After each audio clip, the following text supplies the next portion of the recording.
大家好，我是萨姐，今天和大家分享一款爆发力超强、超级松软的奶酪面包，用直接法制作，存放2到3天也不会变硬，十分适合作为全家的早餐。先依次倒入除了奶油奶酪之外所有的材料。非常开心买到了鲜酵母，掰成小块儿。如果用速发酵母的话，大约是鲜酵母1/3的用量。再加入全蛋液和牛奶，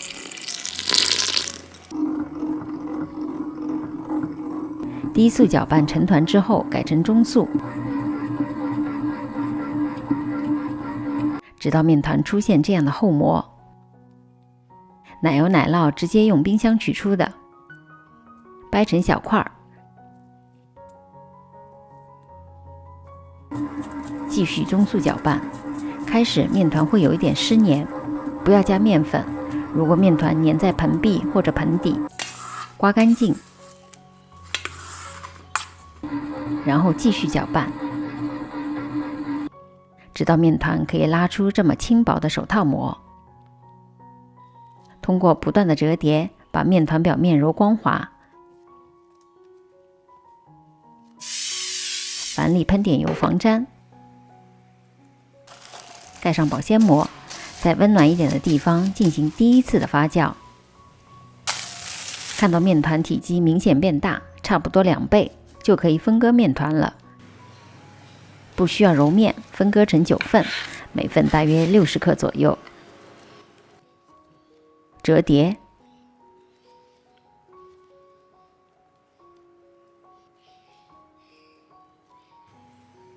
盖上保鲜膜，再松弛15分钟。取一块面团，光滑面朝下，拍打排气，尽可能把面团里的空气挤走。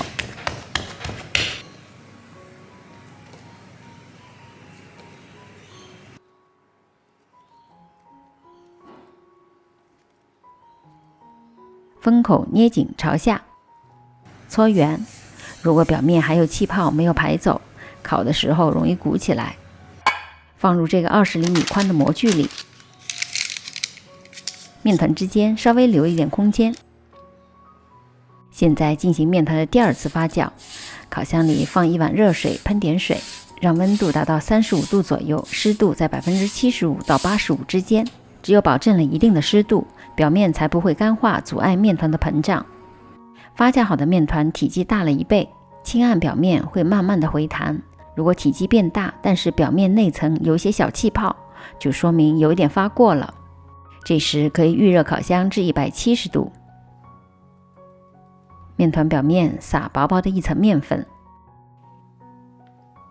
放入预热好的烤箱下层170度烤制大约18到20分钟。烤的时候要根据自家烤箱来进行适当的调整，表面变成浅金黄色就可以出炉了。出炉之后，面包马上放在架子上放凉，散去热气。这款奶酪小餐包极其的松软，带着淡淡的奶酪香甜，制作起来也是超级的简单。有空大家也可以发作业到我的 Facebook， 离开前千万别忘了订阅、点赞和按下小铃铛。有问题也可留言给我。还有大量精彩的蛋糕和面包视频，请进入萨姐南腔北调观看。我们下集再见。